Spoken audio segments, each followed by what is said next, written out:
What is going on, everybody? So right now I actually went, I don't know if you guys remember or not, but a couple days ago or a couple weeks ago I actually kind of rebuilt the iPhone 6 for about $50. I know a lot of you guys had questions about it and everything, and I know the total price came out over $60, but like I said, I sold the logic port and all that stuff, and I sold it for about $11. So it was actually less than 50, so you guys have to owe me an apology. But today I actually ended up fixing my iPhone 5s. I actually fixed it last night, and I don't know if you guys have been following with me for a while, but the iPhone 5s that I had actually had a huge touch disease problem, and on top of that, the home button didn't work either. And honestly, as I was fixing the display, I didn't even realize about, like, I've totally forgot about the home button. So like as I was fixing it, I was surprised that I did end up fixing that as well. But the touch disease problem on this was prevalent since I got it. The seller never told me it did have a touch disease problem, but shortly after it started developing it. And on top of that, Touch ID didn't work either. So we had a broken screen, kind of. We had a broken home button, and Touch ID did not work. So I didn't even end up using a different home button. I used the same exact home button, and I feel like it got disconnected once it was actually used or whatever. I think someone might have dropped it and disconnected it that way. But when I set it up together, it all ended up working. And I want to state one more thing. As I was actually trying to fix it and everything, I do actually end up messing something up, and I'll show you guys what it is later. But you can see it with the videos. When I did it, I didn't even catch it, but it's pretty crazy on what actually happened. So starting it off, I actually just ended up taking out the screws, taking out the SIM card, all that stuff. Since I did have to replace the screen, I did have a replacement screen, so I just took out the screws and I just took off the screen altogether. And I want to preface this whole video by saying I actually didn't even look at a tutorial while I was doing this. I did this straight from my head. I was actually watching that Casey Neistat, Logan Paul interview. It was complete trash. I didn't like it at all, but I didn't even watch a single tutorial on how to do this. I just kind of remembered from the last one. So that kind of does go to show, like, if you just end up doing one time, you just end up fixing a phone one time, you can actually end up just fixing it yourself afterwards. Now, would I recommend doing it this way? Probably not, because I did end up losing, screws, and I kind of messed up a little bit, as you will see later. But I mean, you do kind of, as you go and as you progress through this, it's just so much easier doing it this way. And I spent $14, a little bit over $14 on the screen, and that's all I did. And I as you can see from here, when I took apart the phone, you can see that the home button it's still attached to the screen. And I believe when they did the iPhone 6 and onward, up until the iPhone 6s, the home button they actually fixed up a little bit. So it's it's not as like wonky as it is now. You still have to, I think, connect it to the actual device, the back of the device, but still, like, it's not as bad as the iPhone 5s Touch ID that you have to connect straight up to the body, which is really weird. Now here I am, I'm just taking apart this little thing, which is extremely hard to do. I don't even know why this part was probably the hardest part. But after this, all you have to do is just disconnect the screen, and then that's pretty much it. But these screws are just get in the way, and I hate all these little screws. They're just complete nonsense. I wish they weren't even there. But from here, you just take a plastic pry tip and you just pull that straight off, and from there you can just take out the display. Now, one of those slip things that I did was the front camera, and as you can see, the black tape that's sticking to the screen for the front camera, and that's very important later on, but for now you don't really need to know that. So now the first thing I did was take out the home button and Touch ID, and I didn't really know how to do this. I just kind of winged it and it just kind of went with it, and it really wasn't that bad. So the display I'm on now was the old display, the one that had the Touch ID touch disease problem and all of that. And all you have to do really is just take out the old Touch ID and put it into the new one, which I didn't really know how to do. But here's the newer display. And at first I saw the red thing, and I was like, what the heck is this?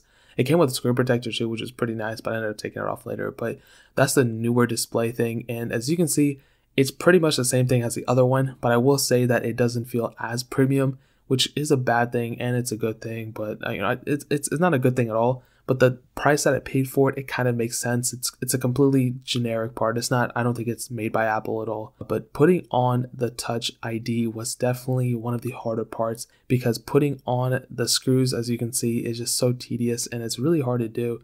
It's not something fun. This is why I hate doing this. I don't hate doing it, but the worst part, overall, I like this process a lot. But just fixing up a simple phone like this, and what I did right here wasn't even that crazy. I'm just surprised. It's just a simple screen repair, but I'm just surprised that the home button ended up working, and I'm just still so surprised about that. But after this, all you have to do is just take out the front sensor the front camera of the iPhone 5S of the older display and put it onto the newer display. And really, whenever you're doing any phone, that's one thing you have to do. Whether you're doing an iPhone 6, 6 Plus, or whatever, you always have to take out the front camera of your other display, of your older display, and transfer it over to your newer display.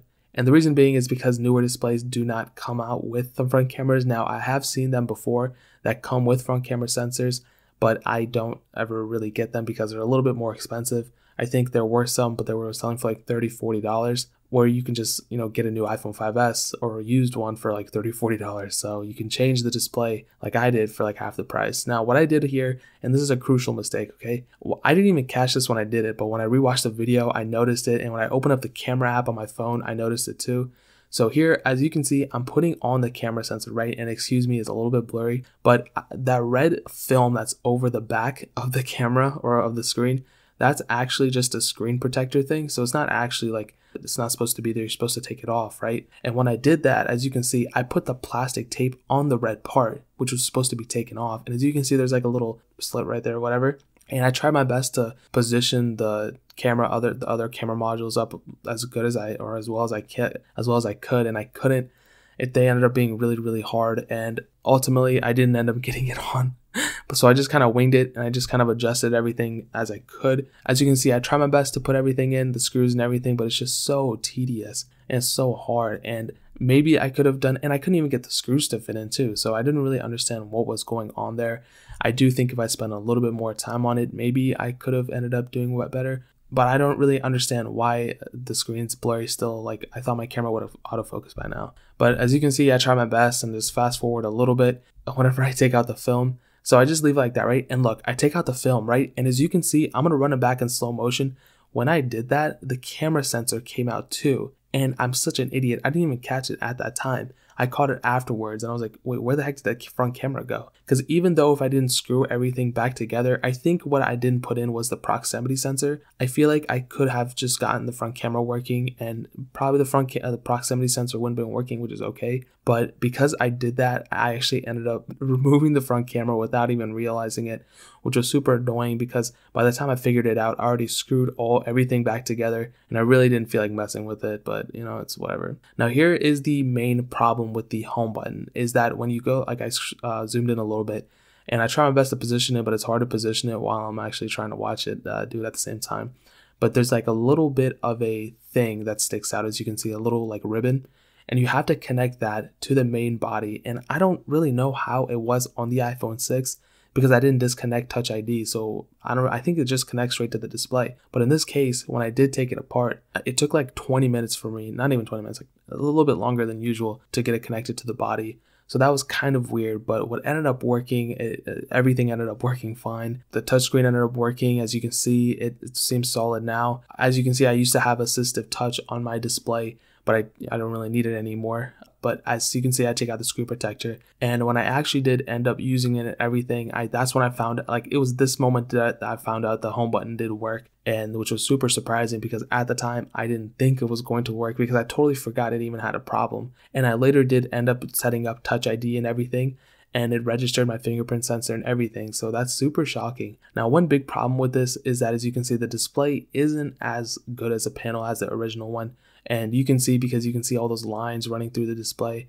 And it's really, it's not the end of the world. I'm not going to use this as a daily driver. I'm not even going to use this as a monthly driver. I use it maybe like once a week or something like that, barely. And it's just kind of annoying a little bit. But really, I'd rather have spent the money and fixed it up rather than just having it sitting here like I have been for like ever and not even, utilizing it at all. Now, as you can see, I will set up Touch ID, and it does register my fingerprint sensor, and I'm actually kind of surprised about that. I didn't think it was going to. I thought maybe when I bought this that the Touch ID was replaced with a different phone, or the logic board was replaced, and when that happens, you can't actually set up any any fingerprint sensor or anything, because you need that specific logic board to work with your fingerprint sensor. But in this case, as you can see, it's working perfectly fine. The only problem I would say is that the panel doesn't seem as high quality, and that's with the panel standpoint. That's really the only problem with the panel.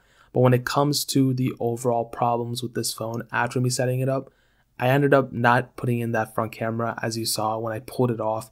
And you can see even in the background of the red little film thing, you can see the front camera like stuck to it, which is really funny. So the front camera was kind of wasted, which kind of sucks a little bit, but it's really not the end of the world. When I do put in the front camera, I don't think I filmed any of the front camera thing, but when I do go into the front camera, it really just shows lines.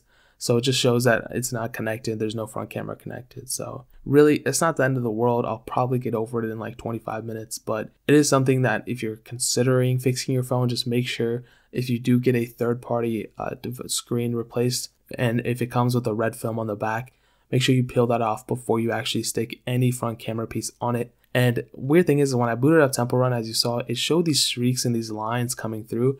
And I don't really know why that happened. I didn't really drop it or anything yet, but when I booted up into the actual screen, that's when it actually ended up working. So kind of a weird little trade-off there, but yeah, everything works fine, and I'm actually pretty surprised. What I did wasn't groundbreaking, or I don't deserve a Nobel Peace Prize or anything, but it's definitely interesting. I didn't even buy a new home button, and that ended up working, and Touch ID ended up working. So it's a win-win-win. The front camera, I guess I'll fix on a later video, but yeah, guys, that is pretty much it. If you have any questions or anything, please leave them down in the comment section below. I will try my best to read them. Maybe I'll read them, maybe I won't, but I always try. Whenever the iPhone 6 video that I did, I always read the comments for them. But this one, I guess I'll read them too. Hit that like button, that'll mean so much, but definitely hit that subscribe button. We are still giving away an iPhone 6s and an iPhone SE on this channel as well. And all you have to do to enter is subscribe to the channel and follow me on Twitter and Instagram. Both those links are down in the description, so make sure you guys enter that. I'll be picking a winner in like 2 or 3 weeks, probably midway through August. So you still have, about like August 15th or August 16th to enter. So if you haven't entered yet, make sure you guys do so. If you don't, I will be kind of offended. I mean, I'm not going to cry or anything, but like I'm still going to be kind of mad low-key. So make sure you guys enter that. Check out the other links down there in the description as well. My second channel, my SoundCloud, all that stuff is down there. I would vastly appreciate it if you guys could check out those other links too. But more importantly than everything else, I love every single one of you guys. And hopefully I'll catch you guys in the next video. Peace out till then.